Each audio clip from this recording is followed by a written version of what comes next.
મન ભટકે છે કેમ? કારણ કે પ્રભુમાં નિરુદ્ધ નથી હોતું. તો એમ મહાપ્રભુજી આજ્ઞા કરે છે, ચેતસ્તત પ્રવણમ સેવા. ચિત્ત પ્રભુમાં પરોવાય એનું નામ સેવા. ચિત્તનું પરવણ લીલાના અનુસંધાનથી થાય છે. જે સમયની સેવા ચાલતી હોય લીલાનું અનુસંધાન કરો. આપણે ત્યાં તો આસ્કરણદાસજી આદિની કેવી વાર્તા આવે છે. યુદ્ધના મેદાનમાં લડતા લડતા માનસી સેવા ચાલે. બે વસ્તુ છે, એક છે સેવાની માનસી અને બીજું છે માનસી સેવા. ઘણા લોકો કે અમારાથી એમ સેવા થતી નથી, પણ અમે માનસી સેવા કરી. એને માનસી સેવા ન કહેવાય, એને સેવાની માનસી કરી કહેવાય. માનસી તો ફલરૂપા છે. અને એટલા માટે રાજા આસ્કરણદાસજી યુદ્ધના મેદાનમાં પણ માનસી સેવા કરી રહ્યા છે. અને માનસી સેવા કરતા કરતા એમને એમ થયું કે હું કઢીનો ડબરો ભોગ ધરું છું રાજભોગમાં. અને કઢીનો ડબરો ભોગ ધરવા જતા ઘોડાને ઠેસ વાગી અને યુદ્ધના મેદાનમાં કઢીનો ડબરો ઢોળાયો એવું એમને લાગ્યું. અને ઇતિહાસ એમ લખે છે કે યુદ્ધના મેદાનમાં એમના કપડા કઢીવાળા થઈ ગયા. વિચાર કરો, યુદ્ધ લડતા લડતા એ મનથી સેવા થઈ રહી. અને આપણે સેવા કરતા કરતા એ મનમાં તમે બોલ્યા, હું એ નથી કર્યું. સેવામાં જોઈએ. આપણે બધા સાસુ ને વહુની વાર્તા નથી આવતી. સેવા કરતા કરતા સસુરને એમ થયું કે જોડા સીવવા માટે આવ્યા છે અને હજી સુધી મોચી જોડા નથી આપી ગયા. અને બહાર પેલી બુહારી કરતી હતી બહુ. એટલામાં કોઈ મહેમાન આવ્યું ને પૂછ્યું, શેઠજી ઘરમાં છે? ના, શેઠજી તો મોચીની દુકાને ગયા. અને પેલા સસુર બૂમ પાડતા પાડતા બહાર આવે કે હું સેવામાં બેઠો છું, તને ખબર છે ને એમ કેમ કે મોચીની દુકાન? ક્ષમા કરજો, આપ શરીરથી તો સેવામાં બેઠા હતા ઠાકોરજી સન્મુખ, પણ મન તો મોચીની દુકાને જ ગયું. હરિરાયજી આજ્ઞા કરે છે. આપણા બધાની તકલીફ એ છે, જ્યાં શરીર હોય છે ને ત્યાં મન નથી હોતું. એકવાર એક ભક્ત હતો અને ભગવાને કહ્યું કે તું વ્રજમાં આવ, હું તને દર્શન આપીશ. ભક્ત પ્રસન્ન થઈ ગયો, તુરંત નીકળ્યો, ઘરેથી વ્રજમાં પહોંચ્યો. 3 દિવસ રોકાયો, પણ ઠાકોરજીના દર્શન ન થયા. અને દર્શન ન થયા અને પાછો ઘરે આવ્યો તો જુએ તો દ્વારની બાજુમાં ઠાકોરજી ઉભા છે. પ્રભુ મને બોલાવ્યો વ્રજમાં, આપ મારા ઘરની આગળ ઉભા છો, આવું કેમ? કે મારો વાંક મારો નહીં તારો છે. તું વ્રજ માટે નીકળ્યો ત્યારે તાળું મારીને તે વિનંતી કરી હતી, પ્રભુ ઘરનું ધ્યાન રાખજો, હું વ્રજ જઈને આવું છું. હવે તે મને વિનંતી કે ઘરનું ધ્યાન રાખજો, એટલે હું વ્રજથી ઘરમાં આવી ગયો. હરિરાયજી આજ્ઞા કરે છે, દેહથી સેવા થાય, ચેતસ્તત પ્રવણમ, પણ મન નિરુદ્ધ કરી સેવા કરતા હોય ત્યારે એમ વિચારું કે ઠાકોરજી મને તાકી તાકીને જોઈ રહ્યા છે. તમે ભલે અહીંયા બેઠા હોય, કોઈ તમે તાકી તાકીને જોતો, તમારું મન ત્યાં જ રહે, જો પેલો જુએ પેલો જુએ પેલો જુએ. એમ જ્યારે સેવામાં હંમેશા મનમાં ચિંતન રાખવું કે પ્રભુ મને જોઈ રહ્યા છે. આપણે બધા ભગવાન ક્યારે દેખાશે એ ચિંતન કરીએ છીએ, પણ ભગવાન મને દેખી રહ્યા છે એનો વિચાર ક્યારે નથી કરતા. ક્યારે દેખાય ભગવાન, ક્યારે દેખાય ભગવાન, ક્યારે દેખાય? પણ પ્રભુ મને દેખી રહ્યા છે, જોઈ રહ્યા છે. અને બીજી વાત, આ મન ભટકવાનું મૂળ કારણ એ છે કે સેવામાં જઈએ ત્યારે ચિત્તમાં પ્રસન્નતા નથી હોતી. અને પ્રસન્નતા નથી હોતી, મન ઉદાસ હોય છે, અને એટલા માટે મન ભટકે છે. તમારું મન ક્યારે નંદ મહોત્સવ કરતા ભટક્યું? કે નંદ મહોત્સવ ચાલતો હોય તમને એમ મારું મન ભટકે છે? ક્યારે હોળી ખેલ ચાલતો હોય તમને એમ લાગે મારું મન ભટકે છે? તમે આનંદમાં હો ને ત્યારે મન ક્યારે ભટકતું નથી. તમે જ્યારે ઉદાસ હો છો, હતાશ હો છો, નિરાશ હો છો, ત્યારે મનને પણ થાય કે આ શરીરમાં રહેવા જેવું નથી, એટલે એ પણ તમને મૂકીને બહાર જાય છે.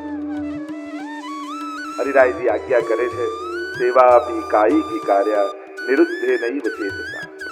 નિરુદ્ધ મનથી ભગવત સેવા કરવી, મન ઠાકોરજીમાં રાખી. જેમ પેલો નટ દોરી ઉપર ચાલતો હોય, બધે બાજુ જોતો હોય, પણ એનું અંદરથી ચિત્ત તો બધી દોરીને વિચારતી હોય, જેના ઉપર એ ચાલતો હોય છે.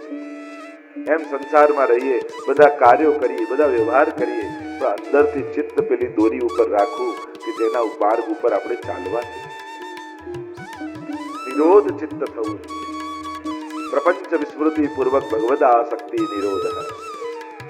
મહાપ્રભુજી નિરોધ શબ્દની વ્યાખ્યા કરે છે કે પ્રપંચ એટલે અહંતા મમતાત્મક સંસાર અને એની વિસ્મૃતિ થાય અને ભગવદ આસક્તિ પ્રગટે, એનું નામ જ નિરોધ છે. અને એની અનેક વ્યાખ્યા. આપણે તો આસ્કંદાસજીની વાર્તામાં એવું નિરોધ તેમને સિદ્ધ થયું હતું ભગવત સેવામાં કે સ્વયં ગુસાઈજી આજ્ઞા કરી હતી એમના બેટીજીને કે આસ્કંદાસજી આવે, ભોગ પ્રભુને ન ધર્યો હોય ને તો એમને પ્રસાદ લેવડાવી દેવો. કારણ કે એમના તો હૃદયમાં ઠાકોરજી બિરાજે છે. અને એકવાર એવું વાર્તા આવે છે કે એકવાર આસ્કરણદાસજી આવ્યા અને રાજભોગની થાળી ભોગ ધરવા જતા હતા બેટીજી નવનીત લાલને, અને આસ્કરણદાસજીને આવતા જોયા તો એમને પહેલા પ્રસાદ લેવડાવી દીધો. ફરી રાજભોગ સિદ્ધ કર્યો અને ફરી ઠાકોરજીને ધર્યો. અને જ્યારે ગુસાઈજી આરતી કરવા માટે પધાર્યા, જુએ તો નવનીત લાલ મરક મરક મરકી રહ્યા છે, પ્રસન્ન થઈ રહ્યા છે. ત્યારે ગુસાઈજીએ પૂછ્યું કે બાવા આજે આટલા પ્રસન્ન કેમ છો?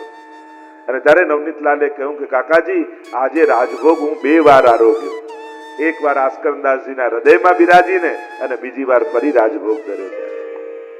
આવો નિરોધ એમને સિદ્ધ થયો. શેઠ પુરુષોત્તમ દાસના દીકરા ગોપાલદાસ, એમને કેવો નિરોધ સિદ્ધ થયો, કેવી આસક્તિ, કેવી વ્યસન સિદ્ધ થઈ.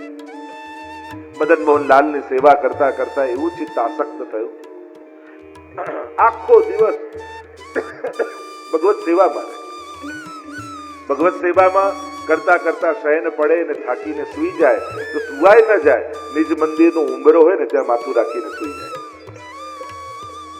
પણ રાત્રિના સમય પણ એવો વિપ્રયોગ જાગે, ક્ષણવાર મદન મોહનલાલ વગર રહી નથી અને અવાજ કરે, હે મદન મોહનલાલ, હે મદન મોહનલાલ. રાત્રિના સમય પણ એ વિપ્રયોગ સહન ન થાય.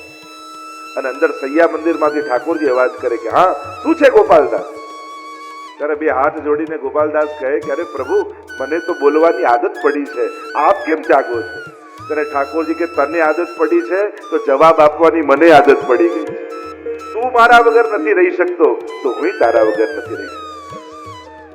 હરિરાયજી આજ્ઞા કરે કે જીવનું કર્તવ્ય શું છે, વૈષ્ણવનું કર્તવ્ય શું છે કે ચિત્ત પ્રભુમાં રાખી આ દેહ દ્વારા ભગવત સેવા કરતો. જેમ ચંદનનું લાકડું ઘસાય તો એમાંથી ચંદનની સુગંધ નીકળે, એમ વૈષ્ણવનો દેહ સેવામાં ઘસાય ત્યારે જ એના શરીરમાંથી વૈષ્ણવતાની સુગંધ નીકળતી હોય છે. આ વૈષ્ણવતા સાર્થક એમાં જ થતી હોય. વિચાર કરજો, તમારો દેહ ક્યારે હરિ ગુરુ વૈષ્ણવની સેવામાં ઘસાયો કરો. આ વૈષ્ણવતાની સુગંધ એમને એમ ન પ્રગટે. સેવામાં જ્યારે દેહ ઘસાય ત્યારે આ દેહની સાર્થકતા છે. બાકી તો આ નાશવંત દેહ જ છે.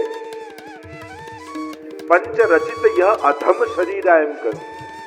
માનસભાઈએ કહ્યું કે આ તો પંચમહાભૂતનું અધમ શરીર છે. પણ મારા મહાપ્રભુજી કહે વૈષ્ણવનો દેહ અધમ નથી, કારણ કે વૈષ્ણવને દેહ મળ્યો છે ભગવત સેવા માટે અને એમાં જ એની સાર્થકતા. તેમ હરિરાયજી સમજાવતા કહ્યું દૈહિકમ કર્મ નિખિલમ પ્રભુ સેવોપયોગી નામ. અને એટલા માટે સેવામાં જે જે પદાર્થો ઉપયોગી છે તેનું રક્ષણ જીવે કરવું અને એ રીતે જ બધી શારીરિક ક્રિયાઓ કરવી. આ જે કાંઈ પણ સાંસારિક પદાર્થો મળ્યા છે એમ માનશો કે મારા માટે છે, તો એ બધા જ પદાર્થો તમારા બંધન કરનારા થઈ જશે, પતન કરનારા થઈ જશે. પણ જ્યારે આવો ભાવ આવે કે આ બધું મને ભગવત સેવા માટે મળ્યું છે, આ ઘર છે તો ઠાકોરજીનું છે, આ પરિવાર છે તો ભગવત સેવાના સહાયક લોકો છે, આ ધન મળ્યું છે તો ઠાકોરજી મને એક અવસર આપ્યો છે ભગવત સેવા અને એક સત્કર્મ કરવા.